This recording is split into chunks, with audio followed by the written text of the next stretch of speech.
10, and we're going to get that started with a bang. Wonderful bang. And then I'm going to bring here a young man who's going to tell us a little bit of, give us some information before I can come back and introduce our featured artist. Mr. Omowale-Ketu Oladuwa, let's come on down. Thank you, sir.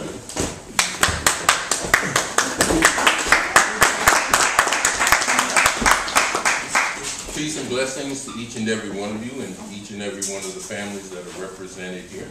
My name is Ketu Oladuwa. I am the artistic director of the Three Rivers Institute of African Art and Culture. And we're so happy to see all your smiling faces this evening as we enter our 4th season. Just a couple of things that I want to mention before we get into our program this evening. Anybody in here a drummer? Like drums? Know anybody who wants to drum? Everybody raise your hand. Raise your hand. Raise your hand. Do this. Boom. Boom. We are starting our next 7-week workshop on October 3rd. Goes from October 3rd to November 14th.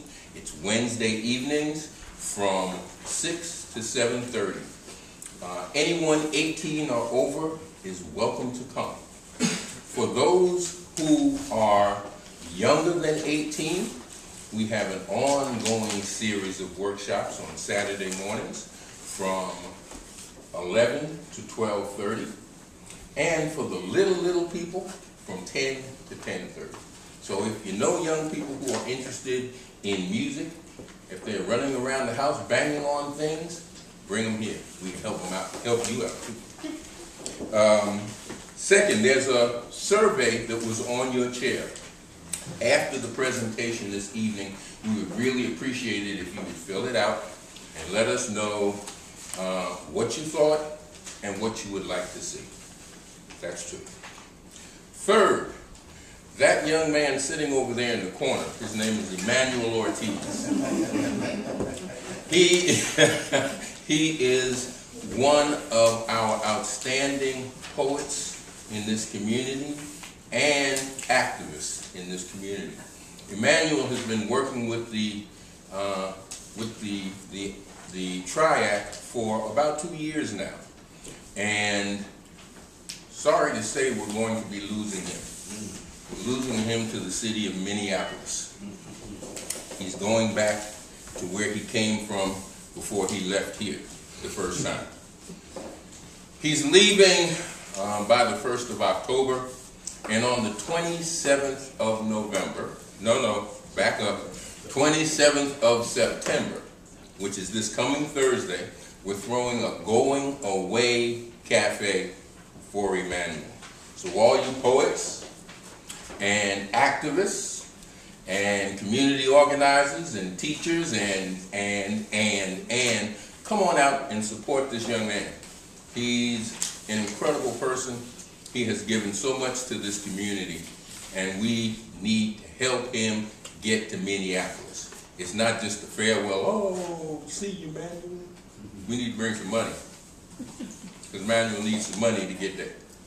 We all need money. All right? So, Emmanuel, we're going to miss you, man. I miss you more.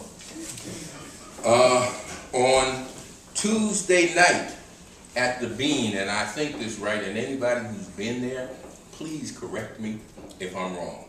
Tuesday nights at the Bean, I believe there is an open mic for poetry. Does everybody know where the Bean is? Over on Wells? Is it Wells? Wells Street, yeah. Tuesday night at the Bean. Pump it up. Get involved in the spoken word scene here in the city of Fort Wayne. On the table out here, you have some papers, Frost Illustrated. They're free. They're about the only thing that's free here tonight. Okay? So, take a Frost Illustrated with you. Frost is the black newspaper here in town. It's the African American newspaper here in town. It has been in existence since 1968. It is one of our only independent institutions, black institutions here in the city of Fort Wayne, besides TRIAAC, and it needs your support. So take a paper, read it. If you want to know what's happening in the community on the other side of Main Street, read Frost. And tonight, I'm just very, very happy to open our 4th season and to let you know that straight up, we need your support. We have about $2,500 worth of bills that we have to pay every month. In 2010, we stopped writing grants.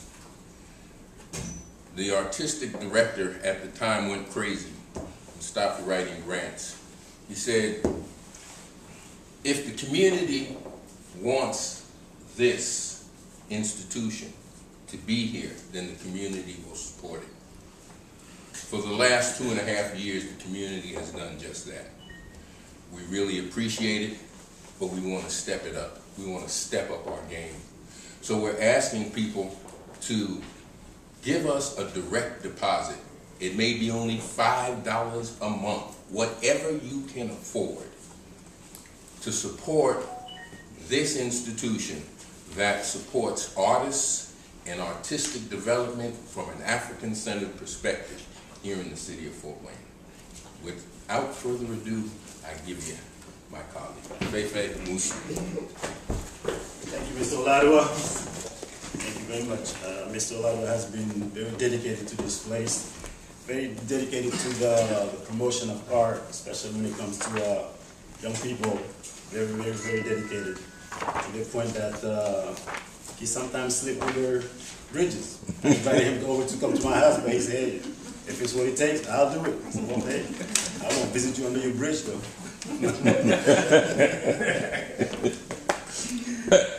We have a lot of Millers here to support Dodie Miller. That's our future artist today.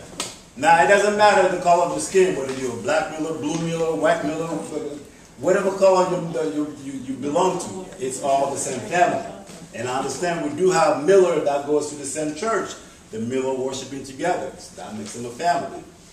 As long as you are here to support the young lady that I'll bring up in a few minutes, you are family. Whether your name is Carol Miller, whether your name is Carl Cartwright, you are part of the family.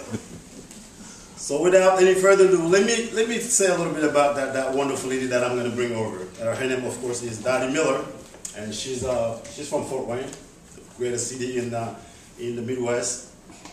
She is an English major. By being an English major, she is a wordsmith. That means she will detail, cut up, paste, copy, and rearrange the word in a way that it is so harmonious and pleasant to your ear. She has so many aspects.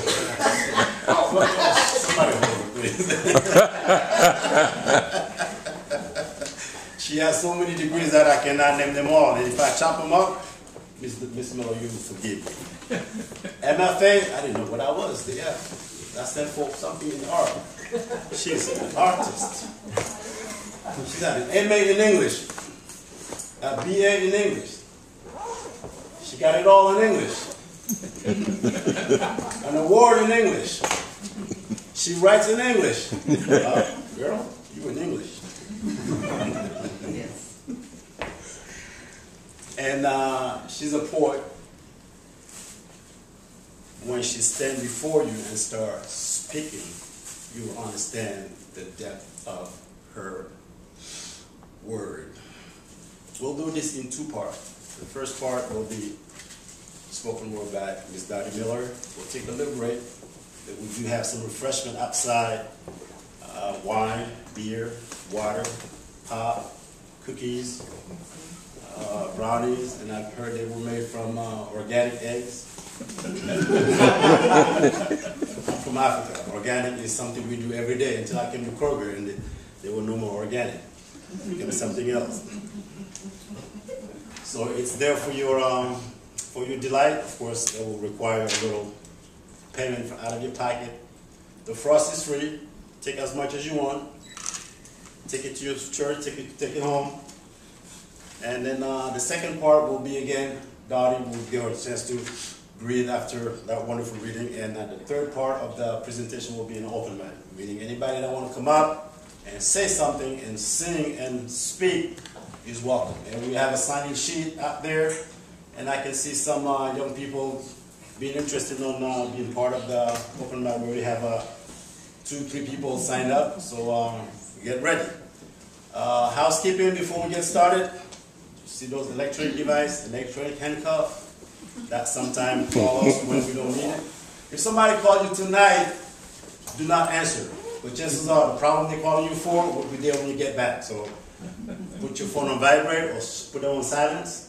That way we will not disturb that wonderful lady. Without any further ado, ladies and gentlemen, help me welcome Dodie Miller.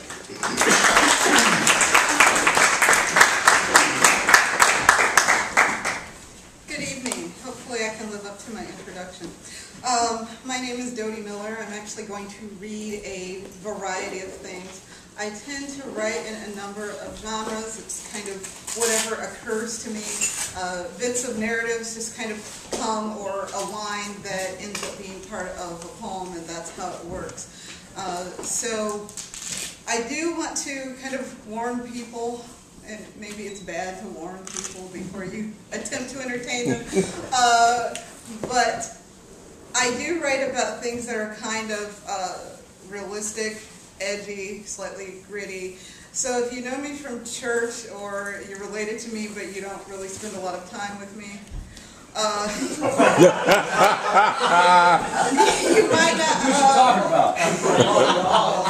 might not understand that I know bad words, but I do. So,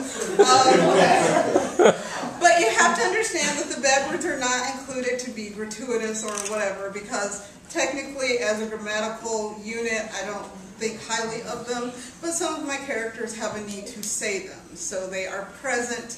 It's just as though you were watching cable, well, Cinemax, HBO, etc. So, anyway, that is my disclaimer, and without further ado, and if my family will quit laughing at me, I'm going to get started.